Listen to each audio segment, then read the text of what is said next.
बस 2 मिनट और वेट करूंगी, उसके बाद हम स्टार्ट कर देंगे। अच्छा, आप तब तक ये बताइए कि जो 5 वायु वाली मुद्रा है, यानी कि 5 मुद्राएं जो बोली हुई हैं, वो कौन कौन कर रहा है? चाहे एक एक मिनट। विभा आप कर रही हैं, बस विभा कर रही है। मेरी अभी मैं तो ये आपने सबसे पहले 2 साल पहले जन्माष्टमी के टाइम बोला था ना।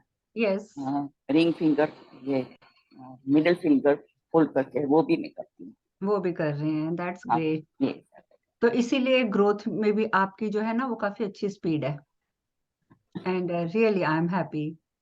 और दूसरा मैं बता दूं, मेरी भी कब, मेरे ख्याल से 15 अगस्त को मेरी गुरुजी के साथ क्लास थी। तो उन्होंने भी मेरे से छुट्टे क्वेश्चन पूछा कि आपने पूछा है कि कौन कौन कर रहे हैं वायु ये और ये सारी मुद्राएं जो 5 बोली हैं, जबकि आप लोगों को याद होगा कि हमने बातें करी थी कि चाहे आप सारी मुद्राओं को, यानी कि 5 मुद्राओं को चाहे एक एक मिनट कीजिए, लेकिन करना जरूर है। ठीक है, आपकी मर्जी है, 5-5 मिनट करेंगे तो बहुत अच्छा होता है, लेकिन 5-5 मिनट में बहुत टाइम लग जाता है, क्योंकि और भी चीजें करने के लिए होती हैं। तो इसीलिए मैंने कहा था कि सिर्फ 5 मिनट लगेंगे, एक एक मिनट के लिए आप ये कर लेना। पर अगर नहीं कर रहे तो कर लीजिएगा, क्योंकि ये वाली 5 मुद्राएं ऐसी हैं, जब हम इसको कंटिन्यूसली करते हैं, मतलब रेगुलर हम करते ही रहते हैं, बीच में इसको रोकते नहीं हैं, तो बेसिकली क्या होता है कि ये वाली जो हमारी मुद्राएं होती हैं, मैं उस दिन हैरान रह गई। अभी आपकी तो सिद्ध नहीं होंगी, और क्या कहते हैं, सच बताऊं तो कभी कभी बीच में मैं भी भूल जाती हूँ करना। पर इसकी बड़ी अच्छी निशानी उस दिन देखी मैंने, गुरुजी ने दिखाई थी, कि जैसे ही उन्होंने प्राण मुद्रा लगाई हाथ में, जैसे पहली वो कह देते हैं कि चलो आदमी भूले ना, इसलिए वो लाइन से लगा लेते हैं, ये लगा ली, ये लगा ली, ये लगा ली, ताकि एक सीरियल चलता रहे। तो जैसे ही उन्होंने ये प्राण मुद्रा लगाई और उन्होंने अपना पैर कैमरे में कर दिया, और उनके पैर की भी लास्ट की 2 उंगलियां ऐसे मुड़ गई थी। इसी तरीके से उन्होंने जब अपान मुद्रा लगाई तो मिडिल 2 फिंगर्स मुड़ गई, जब इन्होंने व्यान मुद्रा लगाई तो उनकी फर्स्ट 2 फिंगर्स मुड़ गई, और लास्ट की 2 मुद्राओं में उनका अंगूठा पैर का ऐसे इतना स्टक हो गया था कि कोई पकड़ के भी उसको ऐसे सीधा नहीं कर सकता। तो he that time he was telling me कि ये एक स्पेसिफिक साइन है कि आप लोगों को ये मुद्रा करते करते जैसे 1 साल हो गया है, तो ये मुद्रा आपकी सिद्ध हो गई है। ठीक है, तो अब आप लोग थोड़ा सा ध्यान दीजिए, और मैं ये कह ही नहीं रही आपको कि आप लंबे टाइम के लिए कीजिए, I am telling you just for 1 minute. ठीक है, और ये भी नहीं है कि आपने सिर्फ सुबह ही करनी है, आप रात को सोते समय जब आप बेड पे बैठ जाएं आप तब कर लीजिए एक एक मिनट। ओके। 9 से पहले ही आप प्राण लगा लीजिए, फिर अपान लगा लीजिए, व्यान लगा लीजिए, उदान लगा लीजिए, समान लगा लीजिए। तो सारी मुद्रा बस एक एक मिनट। और उसमें भी आप दोनों में से कुछ भी कर सकते हैं। मंत्र तो मैंने आपको बताए ही हुए हैं,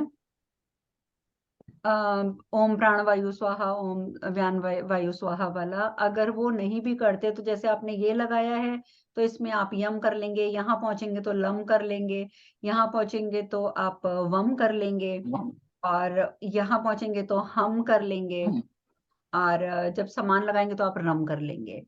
तो आप चाहें तो आप एक एक मिनट के लिए ये वाला मंत्र भी कर सकते हैं, क्योंकि जब हम ये मंत्र करते हैं, पहली मुद्रा लगाते हैं तो कहते हैं हमारी एक साइड की टांग के ऊपर पूरा असर जाता है, सेकंड मुद्रा लगाते हैं हमारी दूसरी टांग, थर्ड मुद्रा हमारी एक पूरी बाजू, फोर्थ मुद्रा पूरी दूसरी बाजू, एंड द फिफ्थ मुद्रा सीधा हमारे ब्रेन पे इम्पेक्ट आता है। तो मतलब जब हम ये 5 वायु को कंबाइन करके चाहे एक एक मिनट के लिए करते हैं, तो अगर आप ये 5 मुद्राएं लगाकर, जो मैं तत्व मुद्रा की बात नहीं कर रही, मैं चक्रों की मुद्रा की बात कर रही हूँ, इसलिए डबल फिंगर होगी।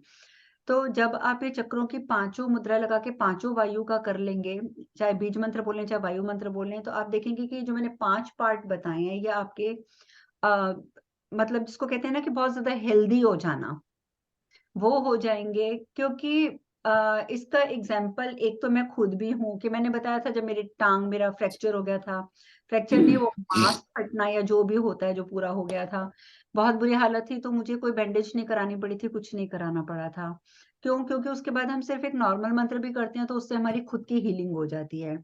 अभी गुरुजी का एक्सीडेंट हुआ था, उनके ऊपर भी नेगेटिव एनर्जीज बहुत इम्पेक्ट डालती हैं, क्योंकि वो भी अपना ध्यान नहीं रखते हैं, तो उनकी भी राइट साइड की का हाथ पूरा ये वाला टूट गया था। और उनको डॉक्टर ने प्लास्टर भी चढ़ाया था, उन्होंने प्लास्टर भी थोड़े दिन बाद काट के फेंक दिया था। और उनको भी यही था कि उनको दर्द नहीं होती थी उसके बाद। जैसे मैंने बताया था ना कि मेरे पैर का जब हुआ था तो मुझे एक दिन भी पेन किलर नहीं खानी पड़ी थी, और कोई बैंडेज नहीं गई, कोई डॉक्टर पे नहीं गई थी मैं। तो ये फ़र्क पड़ता है ये कराने से। तो अगर जैसे सपोज़ आपको कहीं पे चोट लग भी गई, तो आप में इतनी स्ट्रेंथ होगी आपकी टाँगों-बाहों में कि आपकी बॉडी उसको खुद ही हील कर देगी। आपको किसी चीज़ की ज़रूरत नहीं पड़ेगी। और जब हमारा ब्रेन एक्टिवेट रहेगा तो आप समझ ही सकते हैं कि अगर ब्रेन एक्टिवेट है तो हमारा डिप्रेशन नहीं होगा और इस तरीके की प्रॉब्लम्स नहीं होंगी। तो इसीलिए मैंने आज फिर एक बार रिमाइंड करा दिया है, कोशिश करके चाहे 1-1 मिनट के लिए आप कर लिया करें। दीदी, चक्रों के सीरियल के